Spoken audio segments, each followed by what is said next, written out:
بسم اللہ الرحمن الرحیم۔ الفتح۔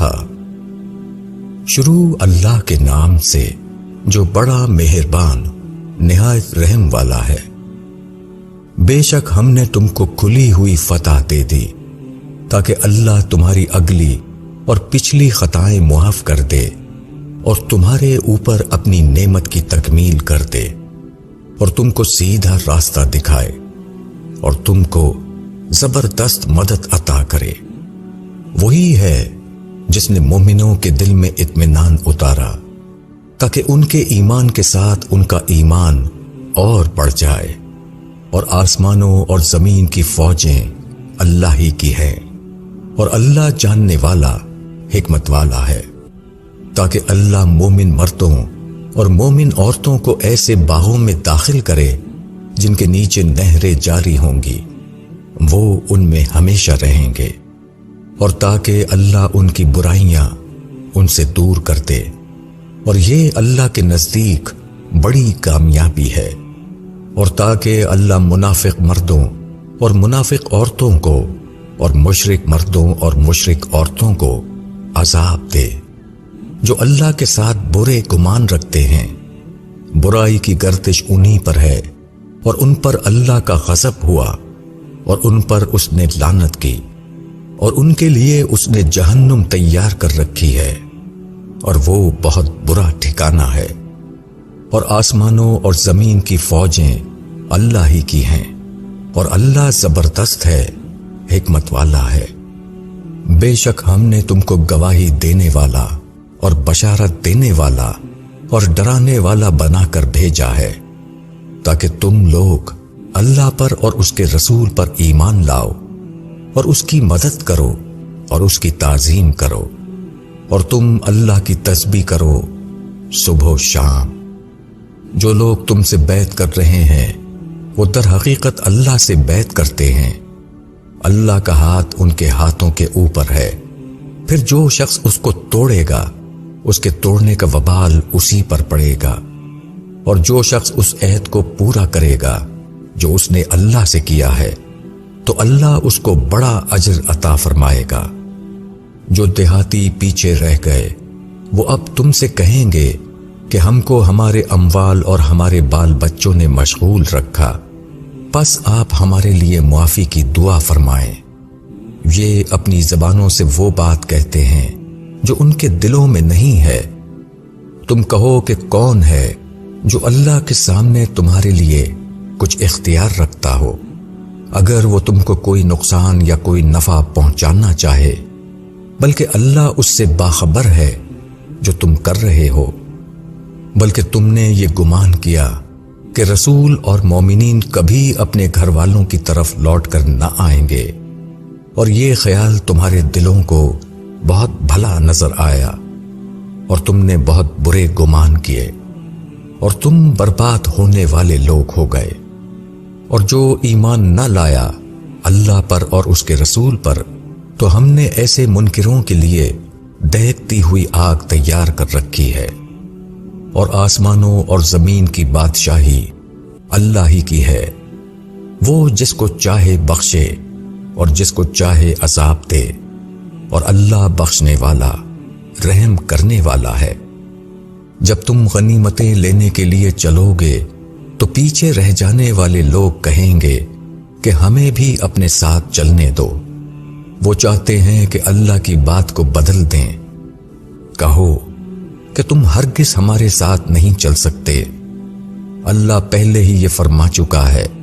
تو وہ کہیں گے بلکہ تم لوگ ہم سے حسد کرتے ہو، بلکہ یہی لوگ بہت کم سمجھتے ہیں۔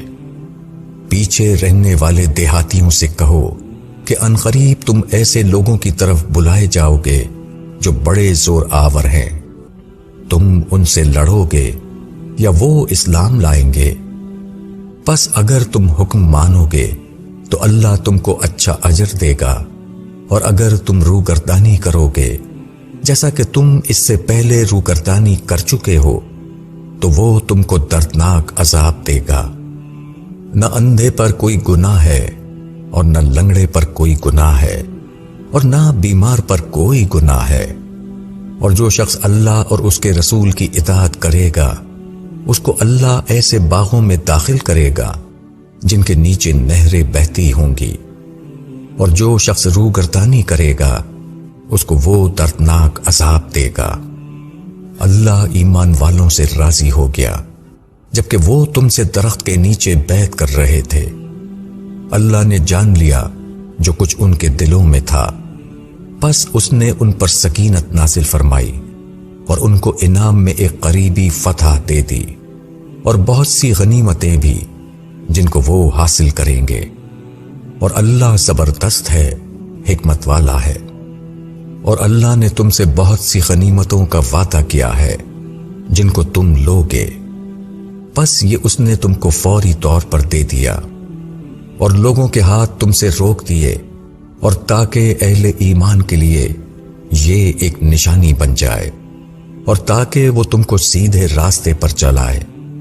اور ایک فتح اور بھی ہے جس پر تم ابھی قادر نہیں ہوئے، اللہ نے اس کا احاطہ کر رکھا ہے، اور اللہ ہر چیز پر قادر ہے۔ اور اگر یہ منکر لوگ تم سے لڑتے تو وہ ضرور پیٹھ پھیر کر بھاگتے، پھر وہ نہ کوئی حمایتی پاتے اور نہ مددگار۔ یہ اللہ کی سنت ہے جو پہلے سے چلی آ رہی ہے، اور تم اللہ کی سنت میں کوئی تبدیلی نہ پاؤ گے۔ اور وہی ہے جس نے مکہ کی وادی میں ان کے ہاتھ تم سے اور تمہارے ہاتھ ان سے روک دیے، بعد اس کے کہ تم کو ان پر قابو دے دیا تھا، اور اللہ تمہارے کاموں کو دیکھ رہا تھا۔ وہی لوگ ہیں جنہوں نے کفر کیا اور تم کو مسجد حرام سے روکا، اور قربانی کے جانوروں کو بھی روکے رکھا کہ وہ اپنی جگہ پر نہ پہنچیں۔ اور اگر مکے میں بہت سے مومن مرد اور مومن عورتیں نہ ہوتیں جن کو تم لا علمی میں پیس ڈالتے، پھر ان کے باعث تم پر بے خبری میں الزام آتا، تاکہ اللہ جس کو چاہے اپنی رحمت میں داخل کرے۔ اور اگر وہ لوگ الگ ہو گئے ہوتے تو ان میں جو منکر تھے ان کو ہم دردناک سزا دیتے۔ جب انکار کرنے والوں نے اپنے دلوں میں حمیت پیدا کی، جاہلیت کی حمیت، پھر اللہ نے اپنی طرف سے سکینت نازل فرمائی اپنے رسول پر اور ایمان والوں پر، اور اللہ نے ان کو تقوی کی بات پر جمائے رکھا، اور وہ اس کے زیادہ حقدار اور اس کے اہل تھے۔ اور اللہ ہر چیز کا جاننے والا ہے۔ بے شک اللہ نے اپنے رسول کو سچا خواب دکھایا جو مطابق واقعہ ہے۔ بے شک اللہ نے چاہا تو تم مسجد حرام میں ضرور داخل ہوگے، امن کے ساتھ، بال مونڈتے ہوئے اپنے سروں کے اور کترتے ہوئے، تم کو کوئی اندیشہ نہ ہوگا۔ پس اللہ نے وہ بات جانی جو تم نے نہیں جانی، پس اس سے پہلے اس نے ایک فتح دے دی۔ اور اللہ ہی ہے جس نے اپنے رسول کو ہدایت اور دین حق کے ساتھ بھیجا تاکہ وہ اس کو تمام دینوں پر غالب کر دے، اور اللہ کافی گواہ ہے۔ محمد اللہ کے رسول ہیں، اور جو لوگ ان کے ساتھ ہیں وہ منکروں پر سخت ہیں اور آپس میں مہربان ہیں۔ تم ان کو رکوع میں اور سجدے میں دیکھو گے، وہ اللہ کے فضل اور اس کی رضامندی کی طلب میں لگے رہتے ہیں۔ ان کی نشانی ان کے چہروں پر ہے سجدے کے اثر سے۔ ان کی یہ مثال تورات میں ہے، اور انجیل میں ان کی مثال یہ ہے کہ جیسے کھیتی اس نے اپنا اکھواں نکالا، پھر اس کو مضبوط کیا، پھر وہ اور موٹا ہوا، پھر اپنے تنے پر کھڑا ہوگا۔ وہ کسانوں کو بھلا لگتا ہے تاکہ ان سے منکروں کو بلائے۔ ان میں سے جو لوگ ایمان لائے اور نیک عمل کیا، اللہ نے ان سے معافی کا اور بڑے ثواب کا وعدہ کیا ہے۔